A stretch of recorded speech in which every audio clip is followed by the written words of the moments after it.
ठाण्यातील साकेत येथील भागाची पाहणी करून तेथील कांदळवन आणि पाणथळ क्षेत्रावर पोलीस विभागाकडून करण्यात आल्याचा दावा करत ठाणे महापालिकेच्या प्रदूषण विभागानं या प्रकरणी राबोडी पोलीस ठाण्यात तक्रार दाखल केल्याची बाब पुढे आली आहे. परंतु या प्रकरणी पोलिसांकडून गुन्हा दाखल करण्यात येत नसल्यामुळे पर्यावरणप्रेमी रोहित जोशी यांनी ठाणे पोलिसांना कायदेशीर नोटीस बजावत थेट न्यायालयात जाण्याचा इशारा दिलाय. यामुळे ठाणे पोलीस अडचणीत येण्याची चिन्ह निर्माण झाली आहेत. ठाण्यातील रुस्तमजी गृहप्रकल्प परिसरातून साकेत पोलीस मैदानालगत आणि राबोडी येथील आकाशगंगा संकुलाच्या पाठीमागून जाणारा नैसर्गिक नाला पुढे ठाणे खाडीला जाऊन मिळतो. या सुमारे 10 हेक्टर जमिनीच्या 7-12 उतार्यावर भोगवटादार म्हणून पोलीस आयुक्त ठाणे अशी नोंद आहे. हे क्षेत्र CRZ-1 आणि CRZ-1B या पर्यावरणदृष्ट्या अतिसंवेदन श्रेणीत मोडतं. नाल्यालगत मोठ्या प्रमाणावर कांदळवन अस्तित्वात आहे. 17 नोव्हेंबर 2025 रोजी येथील कांदळवनांवर भराव टाकण्यात येत असल्याची बाब आकाशगंगा संकुलातील रहिवाशांच्या निदर्शनास आल्यानंतर त्यांनी तहसीलदार आणि राबोडी पोलिसांकडे तक्रार दाखल केली. तसंच ठाणे तालुका कांदळवन समिती सदस्य रोहित जोशी यांनाही माहिती दिली. तक्रारीनंतर 20 नोव्हेंबर रोजी वनविभागाच्या कांदळवन कक्षानं स्थळ पाहणी केली. तरीही भराव थांबत नसल्यानं 25 नोव्हेंबर रोजी कोकण विभागीय आयुक्तांकडे उच्चस्तरीय पाणथळ तक्रार निवारण समितीकडे ईमेलद्वारे तक्रार करण्यात आली आहे. यानंतर नव्यानं करण्यात आलेल्या पाहणीत एव्हेसिनिया मरिना जातीचे तीव्र वृक्ष अर्धवट तुटलेल्या अवस्थेत आणि काही फांद्या सुकलेल्या आणि काही जिवंत झाडे मातीखाली गाडलेली आढळल्याची नोंद करण्यात आली आहे. वनविभागानं सविस्तर अहवाल तयार केलाय. दरम्यान सामान्य प्रशासन विभागामार्फत ठाणे पोलीस आयुक्तालयानं 18 डिसेंबर रोजी जिल्हाधिकारी कार्यालयाकडे मियावाकी पद्धतीनं 18,000 रुपये लावण्याची परवानगी मागितल्याची माहिती समोर आली. मात्र जिल्हाधिकारी कार्यालयानं अशी कोणतीही परवानगी दिली नसल्याचं स्पष्ट केलंय. 22 डिसेंबर रोजी जिल्हाधिकाऱ्यांनी उपविभागीय अधिकारी आणि ठाणे महापालिकेला तक्रारींची शहानिशा करण्याचे निर्देश दिले अशी माहिती रोहित जोशी यांनी दिली आहे. 7 जानेवारी 2026 रोजी ठाणे महापालिकेच्या प्रदूषण नियंत्रण विभागानं स्थळ पाहणी करून संबंधित जमिनीवर पोलीस विभागाकडून भराव होत असल्याचं नमूद केलं. तसंच या प्रकरणी 9 जानेवारी रोजी राबोडी पोलीस ठाण्यात तक्रार दाखल केली. परंतु 15 दिवस उलटूनही गुन्हा नोंदवला गेला नाही. त्यामुळे ठाणे पोलीस आयुक्तालयाला कायदेशीर नोटीस बजावली असून यात पुढील 10 दिवसात दोषी व्यक्ती किंवा संस्थांवर कायदेशीर कारवाई केली न तर ठाणे पोलीस आयुक्तालयाविरोधात न्यायालयीन प्रक्रियेचा अवलंब करण्यात येईल असा इशारा त्यांनी दिला आहे. या संदर्भात ठाणे महापालिका मुख्य प्रदूषण अधिकारी मनीषा प्रदर्शन यांच्याशी संपर्क साधला असता पोलीस प्राधिकरणांवर गुन्हे नोंदवण्याची आणि पुढील बेकायदेशीर कृती रोखण्याची जबाबदारी आहे. तीच प्राधिकरणं सध्याच्या प्रकरणात अशा बेकायदेशीर जमीन भराव कारवाईला चालना देताना दिसतायत.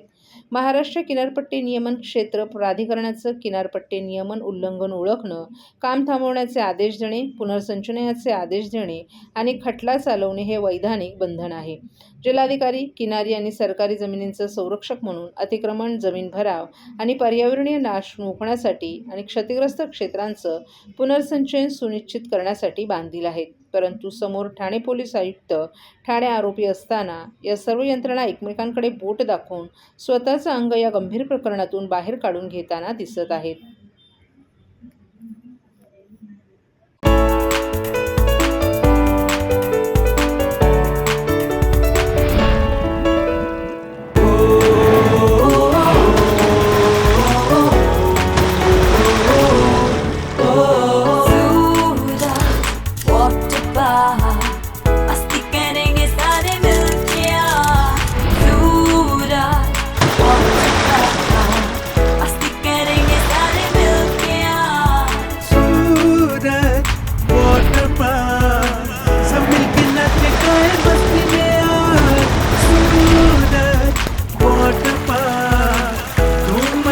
सब मिलके आज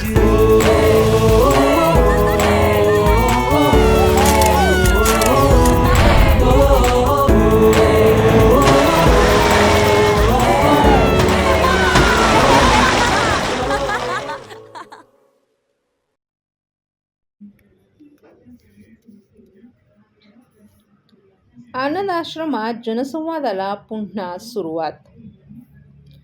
ठाणे महानगरपालिकेच्या सार्वत्रिक निवडणुकीनंतर शिवसेनेचे मुख्य नेते आणि उपमुख्यमंत्री एकनाथ शिंदे यांच्या आदेशानं माजी महापौर अशोक वैती, ज्येष्ठ नगरसेवक मनोज शिंदे, माजी नगरसेवक राजेंद्र साप्ते यांच्या पुढाकाराने आजपासून जनसंवादाला पुन्हा एकदा सुरुवात झाली आहे. सर्वसामान्य नागरिकांचे प्रश्न तात्काळ मार्गी लावण्याची परंपरा शिवसेनेचे दिवंगत जिल्हाप्रमुख आनंद दिघे यांची होती.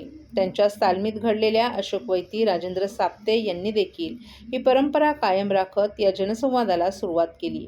सर्वसामान्य ठाणेकरांचे प्रश्न सोडवण्यासाठी माजी महापौर अशोक वैती, नगरसेवक मनोज शिंदे यांनी यापूर्वी जनसंवाद सुरू केला होता. त्यांच्या या जनसंवादाला नागरिकांनी देखील उत्स्फूर्त प्रतिसाद दिला.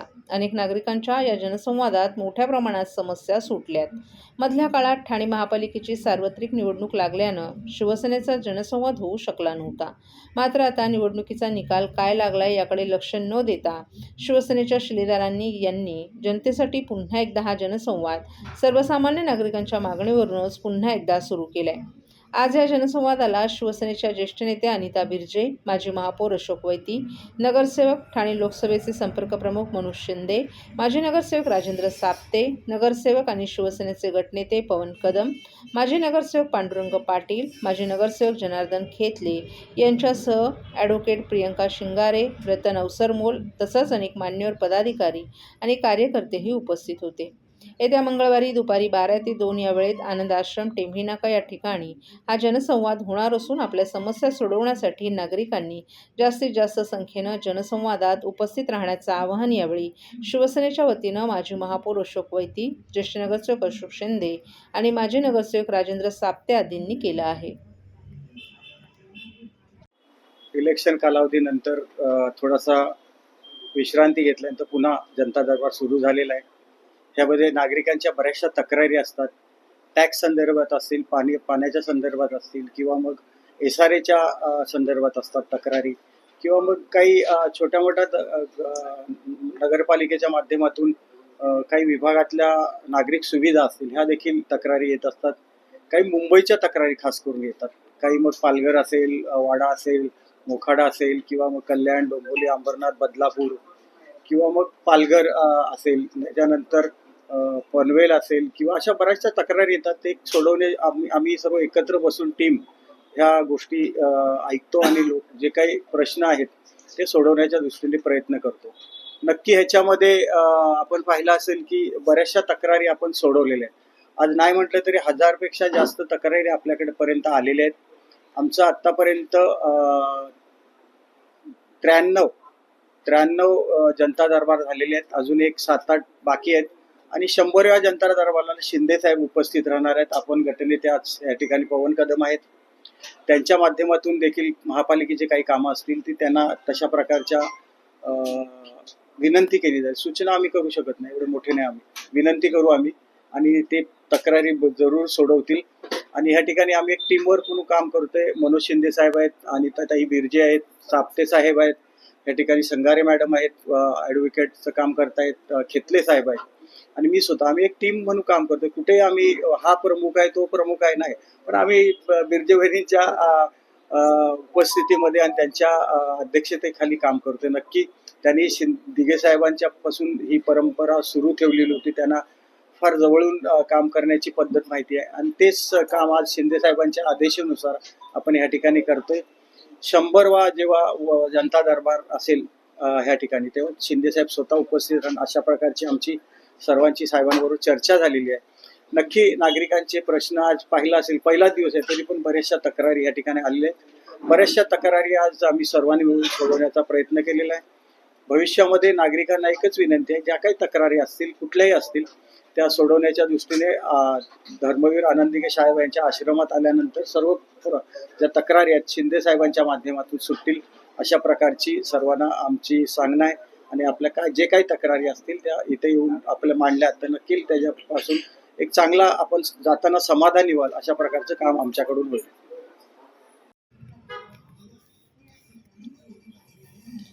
राज्यात दोन्ही राष्ट्रवादी एकत्र येणार की नाहीत यावरून खलबतं सुरू आहे.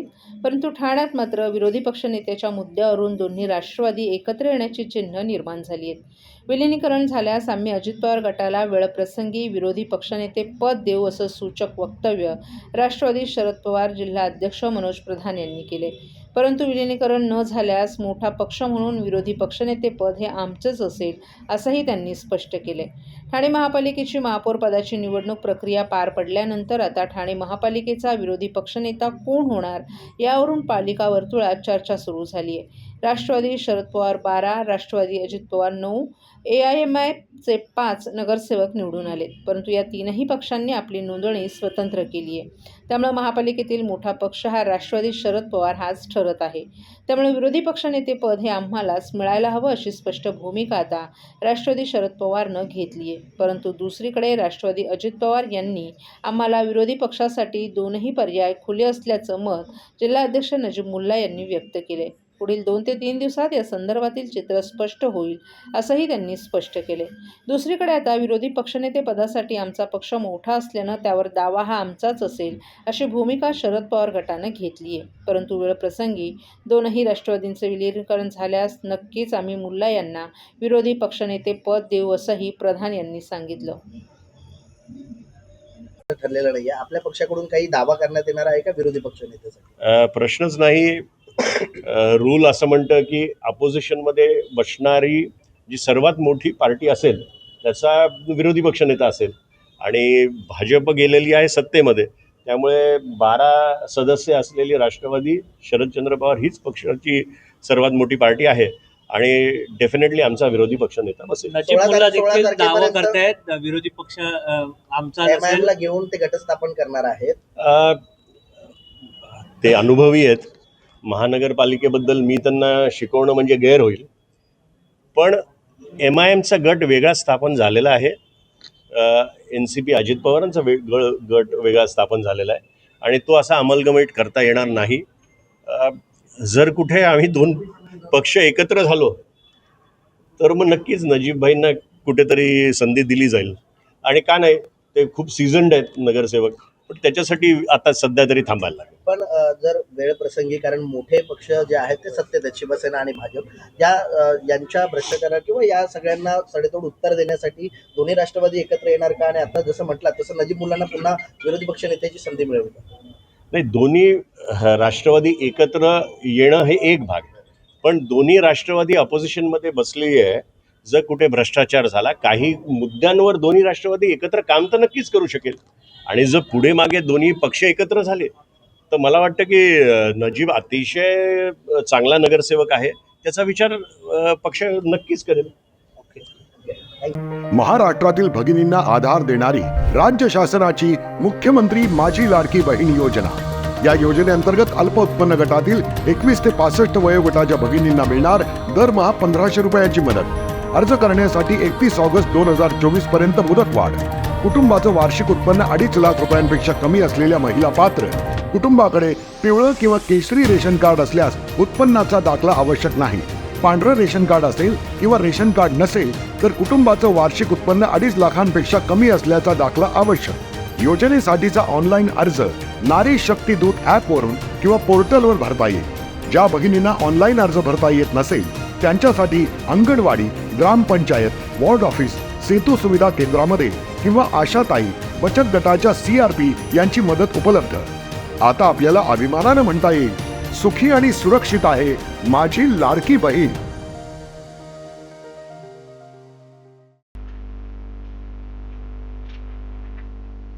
दिवा रेल्वे स्थानकावर गर्दीचा कहर, प्रवाशांचा जीव धोक्यात.